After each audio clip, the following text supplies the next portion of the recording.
Remember when a Saturday meant piling into the family station wagon and heading to the mall, where dinner wasn't just a meal, it was an event? There was a time in Canada when restaurants weren't just places to eat. They were landmarks woven into the rhythm of everyday life. From birthday parties with sundaes topped with sparklers to post-hockey pasta dinners in cozy booths, these restaurants were a part of growing up. They weren't chain knockoffs or short-lived fads. These were places where your parents brought you after church, where you celebrated little victories with your friends, and where the smell of fryer oil mixed with fresh bread told you had arrived somewhere special. Whether it's mother's pizza mugs, towering plates of nachos at Green Jeans, or late-night smoked meat at Ben's, these spots created memories that last a lifetime. Let's take a trip down memory lane and revisit 10 iconic Canadian restaurants we wish were still around.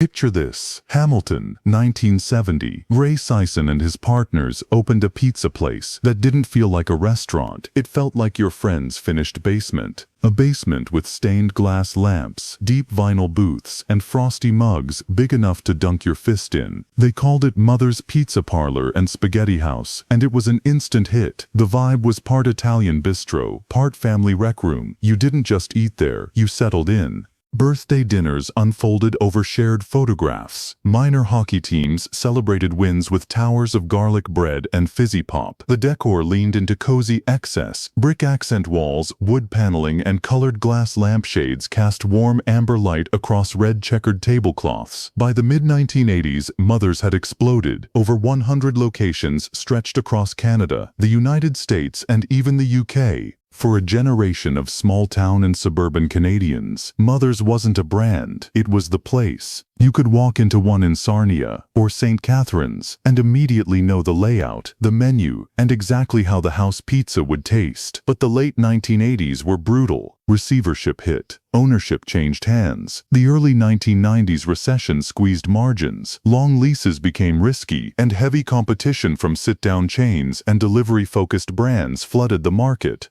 Core stores began shuttering, and by the end of the decade, Mother's lived on mainly in memory.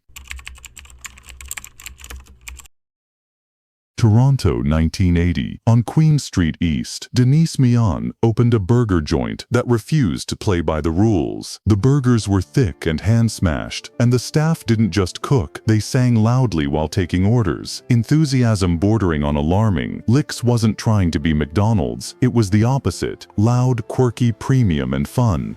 A line cook might serenade your order while you left with a bag of crinkle fries and a milkshake so thick your straw could stand upright. Through the 1980s and into the 1990s, Licks embodied a shift in Canadian burger culture. People were willing to pay a little more for fresh ingredients and a memorable experience. By the early 2010s, the chain had grown to about 30 locations, most of them cherished by kids of the 80s who remembered the singing staff and thick patties. But the 2008 recession changed the landscape. Budgets tightened, gourmet burger spots emerged, and Licks made changes that undercut its magic. Fewer fresh patties, less singing, less fun. Closures accelerated, and the once beloved brand slowly faded into nostalgia.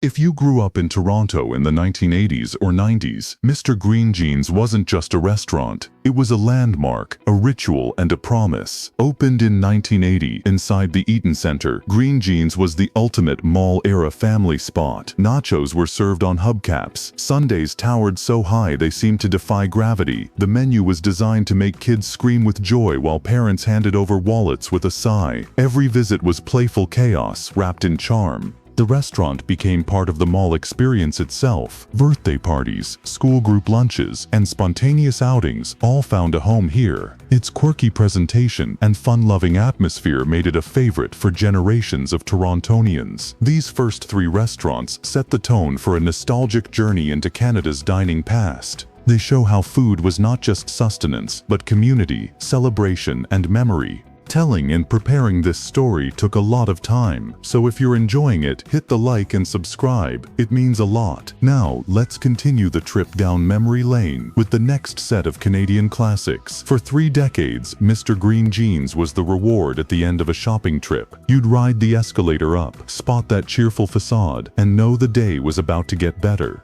Birthday parties, post-movie meals, or a quick pit stop after skating at Nathan Phillips Square, Green Jeans was always the spot. It was loud, it was bright, it was exactly what a mall restaurant should be. Playful chaos, full of color and energy. Nachos were served on hubcaps, sundaes towered sky high, and every corner promised a fun surprise for kids. Parents knew they were safe handing over their wallets because every visit delivered joy in a plate full of cheese, fries, and sweets. But by the 2010s, the world had shifted. Rising urban rents made big sit-down anchors harder to justify. Mall food courts were evolving toward fast casual concepts. Build your own bowls, artisan tacos, meals you could eat while walking. In 2014, after 34 years, Green Jeans closed. Families posted tribute photos online, shared stories of sparklers and sundaes, and mourned the end of an era.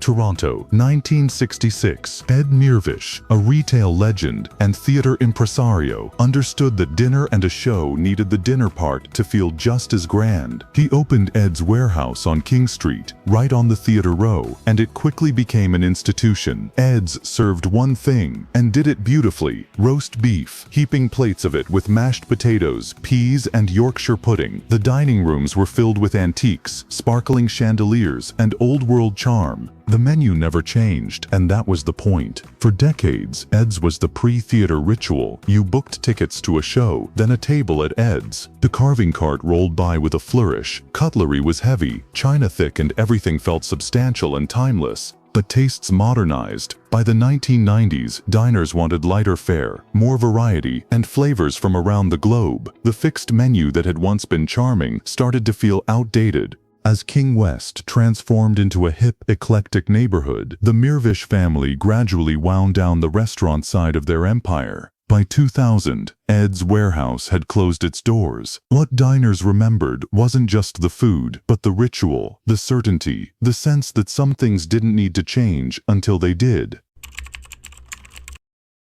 February 1976. Across the prairies, a new type of restaurant opened, Mother Tucker's Food Experience. Part roadhouse, part country lodge. It was rustic chic at its finest. Barnwood walls, checkered napkins, and a menu built around prime rib and oversized platters set the stage for a dining adventure. Then came the 1980s, and Canadians wanted salad bars, carving stations, and buffets where you could try a little of everything and go back for seconds. Mother Tucker adapted, rebranding some locations as Tucker's Marketplace, and the concept exploded. By 1984, there were about 21 locations. It nailed the moment. Families could eat affordably, hockey teams could fuel up after practice, and everyone could grab a plate filled with roast beef, salad, dinner rolls, and more. But buffets are fragile. They're sensitive to economic swings, rising food costs, and shifting tastes. By the late 1990s and early 2000s, diners wanted niche experiences, not broad-appeal buffets. Leases rose, margins tightened, and locations began closing. One renowned Calgary site shuttered in 2010, and the original footprint continued to shrink. Toronto, 1972. The pizza wars were heating up, and Frank Vetres decided to go bold. Not thin crust, not New York slices. He served deep dish, thick, cheesy pies that were almost theatrical. Dining rooms were bright and loud, built for families, full of energy and color. Frank Vetres wasn't subtle. Kids felt like they were on an adventure. The pizzas took 20 minutes, but the wait was part of the fun. A vinyl booth, jukebox selections, and the anticipation of a hot cheesy pan pizza made every meal a celebration. The 1970s were pizza's golden age in Canada, and Vetera carved out a unique niche. But the late 1980s were ruthless. Delivery specialists offered convenience, value players undercut prices, national chains had scale and marketing budgets. Vetera's flamboyant interiors were expensive to maintain. One by one, locations disappeared, and by the 1990s, Frank Vetera's pizzeria lived on only in memories, with kids recalling cheese stretching from pan to plate. Out west, Woodward's wasn't just a department store, it was an institution. Inside, you'd find cafeterias, coffee shops, and food floors that made a trip to the store feel like a day-long event. The ritual was simple: shop the food floor, bulk bins, fresh produce, deli counters, then head upstairs for a tray-slide lunch, chicken pot pie, lemon meringue, and a cup of coffee that was refilled without asking. Affordable, reliable, and part of daily life, Woodward's cafeterias were woven into the fabric of families' routines in British Columbia. For kids, parents, and shoppers alike, it wasn't just about the food, it was about living the experience. But the early 1990s were brutal for Canadian retail. Consolidation, competition, and changing shopping habits struck hard. In 1993, Woodward's went bankrupt and closed, taking with it its cafeterias, coffee shops, and a treasured part of Western Canadian daily life. These iconic restaurants weren't just about food, they were about ritual, celebration, and memory. They brought families together, fueled young athletes, marked special occasions, and shaped the way Canadians experienced dining. Though many have vanished, their stories still live on in the hearts of those who grew up visiting them.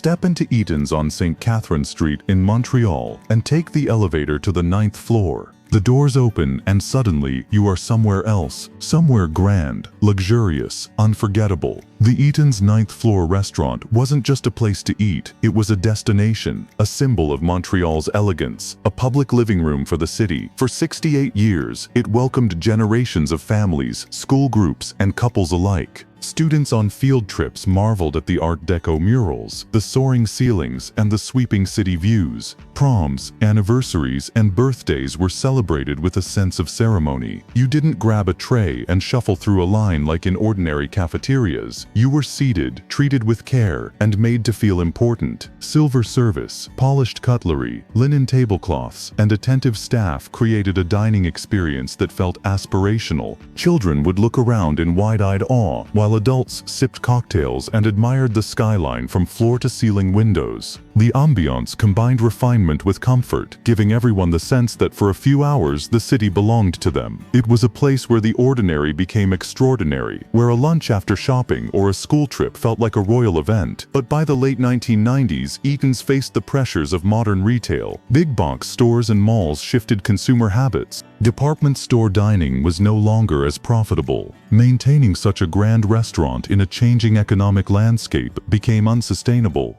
In 1999, Eaton's declared bankruptcy and the restaurant closed its doors for the last time. On that final day, bagpipes played Amazing Grace, a poignant farewell to a beloved Montreal institution. Generations of Montrealers mourned the loss of a restaurant that had been both a cultural landmark and a personal memory maker. In Toronto, 1964, a simple but brilliant idea changed weekend mornings forever. What if breakfast didn't have to end at 11 a.m.? The Golden Griddle family restaurants made breakfast all day and turned it into a Canadian ritual. Step inside and you were greeted by red vinyl booths that squeaked when you slid in. Plates stacked high with pancakes, bottomless coffee, sizzling sausages, eggs cooked to order, crispy hash browns, and golden toast. Families, kids, and friends could sit for hours. Newspapers spread across the table, kids trading bites of pancakes for sausages, while snow-soaked mitts dried on the heater near the door. Through the 1970s, 80s, and 90s, Golden Griddle was comfort food at its most dependable, a place where ordinary mornings became special memories. It was unpretentious, warm, and welcoming. You didn't go to impress anyone. You went to be fed, comforted, and sent back into the world with a full stomach and a smile. The charm lay in the consistency. Every dish was reliable, every cup of coffee refillable without asking, every staff member ready to greet regulars by name. You didn't need reservations. You didn't need to dress up. This was classic Canadian casual dining at its finest. However, as the decades passed, the market grew crowded. Trendier brunch spots emerged with avocado toast, cold brew coffee, and artisanal pastries. Urban rents rose, and maintaining the chain became increasingly difficult. By the 2010s, most Golden Griddle locations had vanished or had been taken over by independent operators, leaving behind only memories of breakfasts past. For those who grew up with Golden Griddle, weekends meant pancakes stacked high, laughter filling the air, and the smell of frying bacon marking the start of a perfect morning. Its legacy lives on in stories shared at kitchen tables and in the hearts of Canadians who experienced the comfort of breakfast done right. Finally, we arrive at Ben's Deli, the crown jewel of Montreal's late-night food scene. Opened in 1908, Ben's was a pillar of Montreal culture for nearly a century. By the 1960s through the 1990s, it was alive with neon lights, celebrity booths, and towering Montreal-style smoked meat sandwiches.